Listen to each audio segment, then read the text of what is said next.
Imagine meeting someone online and feeling like you found the love of your life. They say all the right things and do everything that makes you feel very special. You start to believe that this person could be the one for you. But then reality hits. It turns out that it's all been a lie. You've been tricked and have become a victim of what's now known as romance scam. You know what? If I want to get married, now's the time to do it. So I thought, I'll try a dating site. And that's when we started talking together. We were going to see each other, meet each other in person within the week. Then he traveled with his business, and so he had to leave.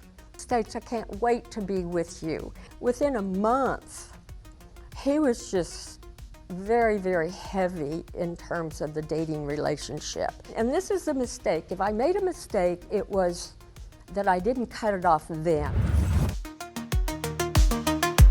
According to the FBI, romance scam happens when a criminal creates a fake online identity to trick someone into a relationship. Once they've gained the person's trust and affection, they start to manipulate them into eventually stealing their money. In 2022, the FBI received about 19,000 complaints on romance scams, and it led to an estimated loss of $700 million.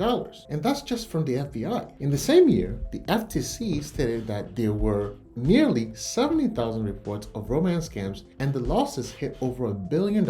Imagine that. And in 2023, even though the number of reported cases went down to 65,000, the number of losses still topped $1 billion.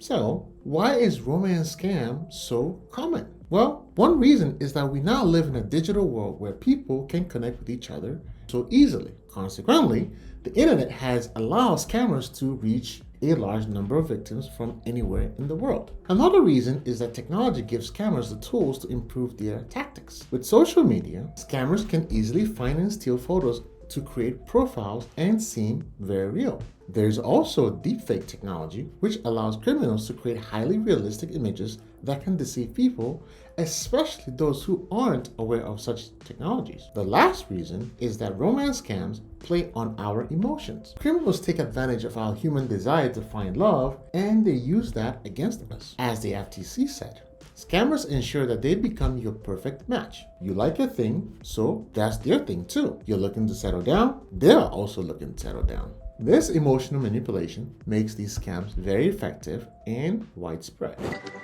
Please break my heart. Scammers find target online or on social media. They can target anyone, but they often go after divorced, disabled, or widowed women because these women are more emotionally vulnerable. In fact, a study by Monica Whitty, professor at Monash University, found that romance scam victims are usually middle-aged women who scored high on sensation seeking, tend to be impulsive, more trusting, and have addictive personalities. These traits can make individuals more vulnerable to romance scams. Next, the scammer creates a fake online profile which may have stolen or deepfake photos and falsified biographical details. The scammer will use what they know about the victim to make the profile very, very appealing. For example, if they see that you like dogs or a certain movie, they'll make sure to post pictures of dogs or talk about that movie to make the profile seem very trustworthy. When the victim takes the bait and connects with the profile, the scammer starts telling lies to establish a fake romantic relationship. Here's a figure from FTC showing the common lies scammers use. As you see, romance scammers say they need financial help, that you can trust them with private photos, or that they are in the military and cannot meet in person. To make it more believable that they're in love with the victim, the scammer will say that they are ready to talk about marriage, which, of course, is never going to happen. Once the scammer gains the trust of the victim and establishes a relationship, they start asking for money. They could say that they are sick, in jail, or need financial help for some other reason. As shown in this figure from the FTC, the top payment methods in these scams include cryptocurrency, bank wire transfers, gift cards, and payments through apps or services. The scam continues as long as the scammer can get money. If they are caught or decide that the victim isn't useful anymore, they disappear, leaving the victim both financially and emotionally devastated. And that's how romance scams work. They rely on collecting data and manipulating emotions. The damage isn't just financial. These scams also impact the mental and emotional well-being of the victims.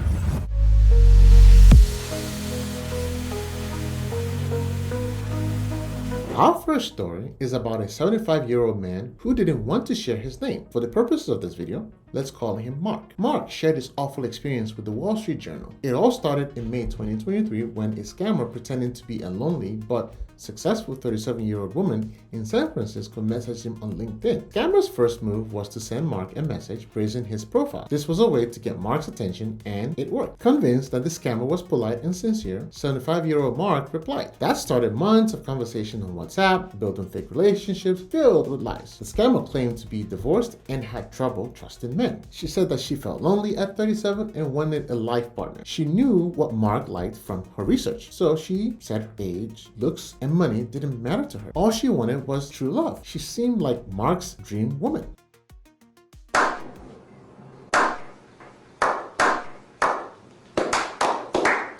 She told Mark her real name was Deng Xingyi, but her friends called her Violin Chen. This detail made her story seem more believable. Mark shared more personal information about his interests, which the scammer claimed she also shared. She mentioned she never wasted food and donated cherries because she was concerned about world hunger. Mark and the scammer had voice calls and even one video call. During the video call, the scammer was in the plane room and seemed to be in a hurry. But despite this, Mark believed she was real. And after 3 months, the scammer asked him to transfer his life savings, which was over $700,000, into a fake trading platform. Of course, Mark was hesitant at first, but the scammer was trained and had scripts. She promised to guide him through the process and manipulated him by saying that he had chosen him over many other suitors. It took a while, but ultimately the manipulation and the promise that they would get married and settle together using the returns on this investment made Mark do the transfer. But after Mark sent the money, the scammer stopped replying. Mark's entire life saving was gone. Laura Kowal was 57 when she entered into an online relationship with a man who called himself Frank Borg. She met Frank on Match.com. And just like with many romance scams, Frank showered Laura with love notes and they spent hours on phone calls during the first few months. This made Frank gain the affection of Laura. According to CBS, there were emails between Laura and Frank where they professed their love for each other, even though they never met in person. Frank also convinced Laura to send him money. And by the second year of their online relationship, the sweet messages and happy phone calls turned into business transactions. Frank was instructing Laura to set up fake companies and bank accounts to move money. Laura had become a money mule, someone who receives and moves money from fraud victims. In short, Frank used their online relationship to manipulate Laura into becoming a co-conspirator. Then, Laura's daughter, Kelly Gull, received a call from the federal agents saying that her mother had been a victim of a scam. Kelly tried to contact and find her mother, but she was missing. So, she reported it to authorities. In search of clues about her mother's whereabouts, Kelly found records showing Laura had transferred over $1 million to Frank Borg. She also discovered a terrifying note from her mother saying, "I've been living a double life this past year. It has left me broken. Yes, it involves Frank, the man I met through online dating. I tried to stop this many times, but I knew I would end up dead." Then in August 2020, Laura was found dead from drowning near Canton, Missouri, nearly 4 hours from her home in Illinois. Her car was found 50 miles away from her body. According to Kelly, her mom had a fulfilling life except for one thing: companionship. This longer made Laura vulnerable to romance scams. After further investigations, federal authorities revealed that the fake photos Frank Borg used were of a Chilean doctor, and the emails were traced back to Ghana. While the autopsy revealed that Laura died from drowning, the circumstances surrounding her death remains suspicious. Her family suspects foul play, especially since Laura expressed fears that she would end up dead in the note she left due to her involvement with the scam. What a tragic incident. Not only can scammers trick you into loving them and sending them money, but they can also manipulate you into becoming a co-conspirator. The first red flag is when your online lover avoids meeting in person. If they make excuses like being in the military or working overseas, it's likely a romance scam. They might promise to meet you, but there'll always be an excuse for why they have to cancel. The second red flag is when they ask for money. Whether it's for medical emergencies, travel expenses, or any other reason, it's likely a scam if your online lover is asking for financial help, especially if you haven't met in person yet. The third red flag is unrealistic photos. If your online lover's profile picture pictures or uploaded photos look too good to be true, like professional model shots, be cautious. They might be using photos stolen from celebrities, models, or social media influencers. For example, look at this photo. This is Stan Ernstine, a model. His photos were used by romance scammers. Also, here's Megan Montenegro, a social media influencer whose photos were used for romance scams as well. Scammers can also use deepfake to make their photos look good and appear very attractive, just like these ones. So if your online lover uses photos that look too good to be true, consider if they might be AI generated or stolen from someone else. The last red flag is an inconsistent online presence. Think twice about your online lover if they have few friends or followers on social media, and especially if they have little interaction with other users. This minimal or lack of social media presence helps scammers stay anonymous and avoid getting caught by real people whose identities they've stolen.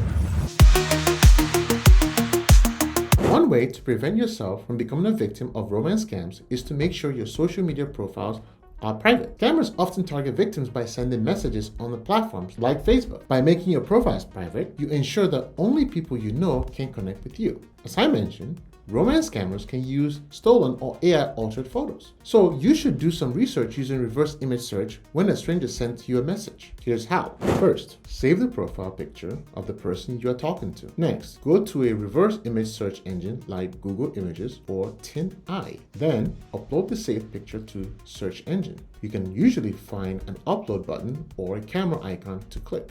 Check the search results to see where else the image appears online. If the pictures show up on multiple profiles or websites, especially with different names, it's likely a scam. Also see if the image is associated with any warning sites or forums discussing romance scams. If the image appears in suspicious places or the results don't match the person's story, it's a huge red flag. That's all for this video. If you found this video helpful, please give it a like and subscribe.